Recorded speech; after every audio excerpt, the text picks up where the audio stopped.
Assalamualaikum warahmatullahi wabarakatuh. Bertemu kembali kita pada kali ini. Video kali ini aku nak jawab pasal baca Yasin pada malam Jumaat. Ada satu video yang mana pengikut Rora bertanya, bagaimana cara menegur orang yang baca Yasin pada malam Jumaat? Aku pun naik hairan. Baca Yasin pun nak kena tegur ke? Supaya jangan baca. Jadi, kita tengok dulu video dia. Assalamualaikum warahmatullahi wabarakatuh. Bagaimana nak beritahu dengan rakan-rakan yang bacaan Yasin ramai-ramai setiap hari Jumaat tak sahih? Sebab di tempat kerja perkara ni macam rutin setiap Jumaat. Takut salah cara tegur. Ada yang kecil hati. Bagi tahu dia, Nabi SAW anjurkan baca surah Kahfi. Yasin tu tak sahih. Baca surah Kahfi. Kita nak ikut Nabi, kita ikut apa yang Nabi buat. Ini pahalanya lebih banyak. Ini pahalanya lebih besar. So, kita pergi ke arah positif. Jangan kita kata kat dia, ni buat bid'ah masuk neraka. Buat benda ni memang confirm dalam neraka. Sebelah Abu Jahal tempat tu lah. So, dia akan jadi tak harmoni. So, kita kempen sesuatu yang lebih baik. Orang akan terpesona, insyaAllah. Sebelum aku nak jawab kenyataan Rora, kenapa baca Yasin malam Jumaat tidak sahih? Adakah tak sahih itu bermakna haram atau bid'ah? Sehingga ia patut ditegur supaya meninggalkan amalan tersebut? Maka aku nak puji Rora kerana dia telah menasihati pengikutnya jangan menegur secara kasar. Dia suruh menegur secara lembut. Dan sememangnya rata-rata pengikut Rora ni agak ekstrim. Suka membid'ahkan orang, bahkan mensyirikkan umat Islam yang tidak sependapat dengan mereka.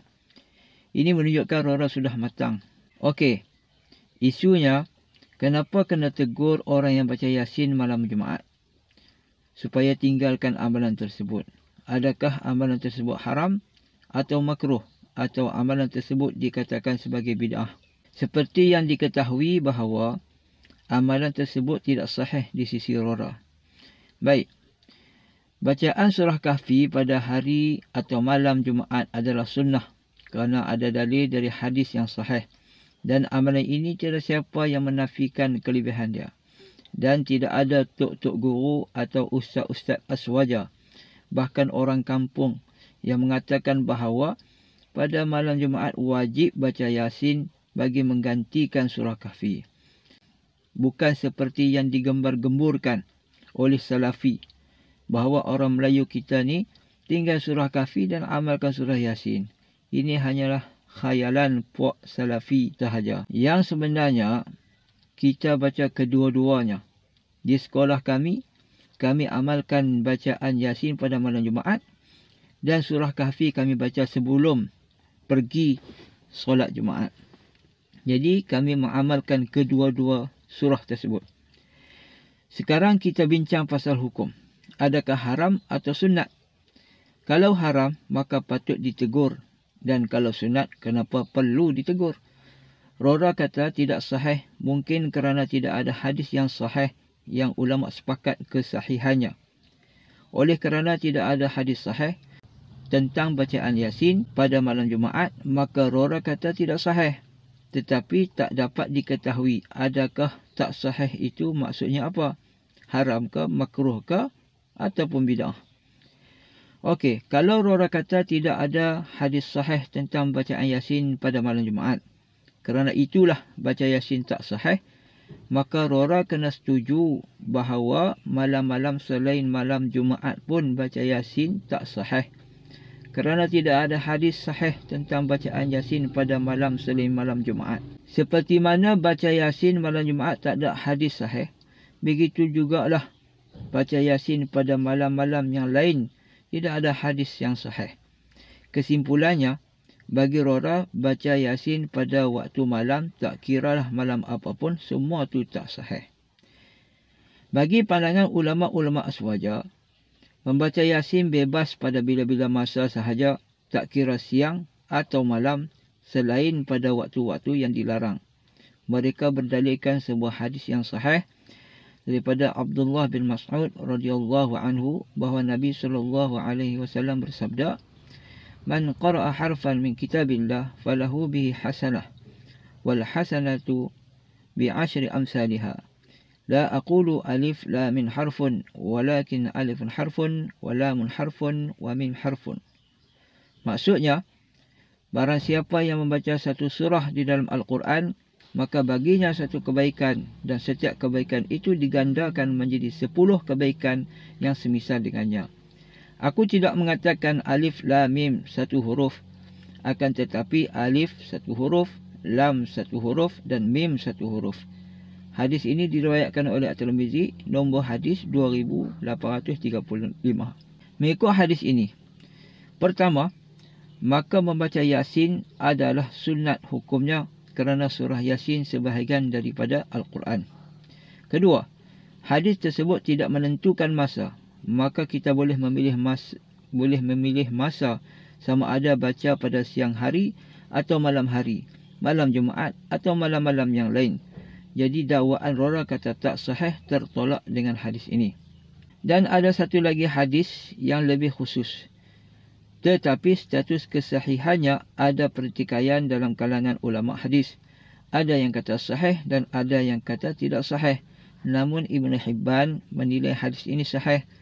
Ibn Hibban meletakkan hadis ini di dalam kitabnya Sahih Ibn Hibban daripada Jundub bin Abdullah radhiyallahu anhu bahawa Nabi SAW bersabda, barang siapa yang membaca surah Yasin pada malam hari untuk mencari redha Allah, maka akan diampunkan dosanya.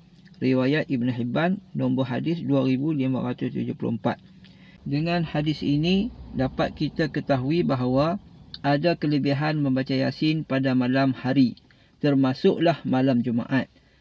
Tetapi tak tahulah kalau pada otak Rora, hari Jumaat ni dia tak ada malam. Dan confirm Rora akan berpegang pandangan ulama hadis yang kata hadis ini tak sahih.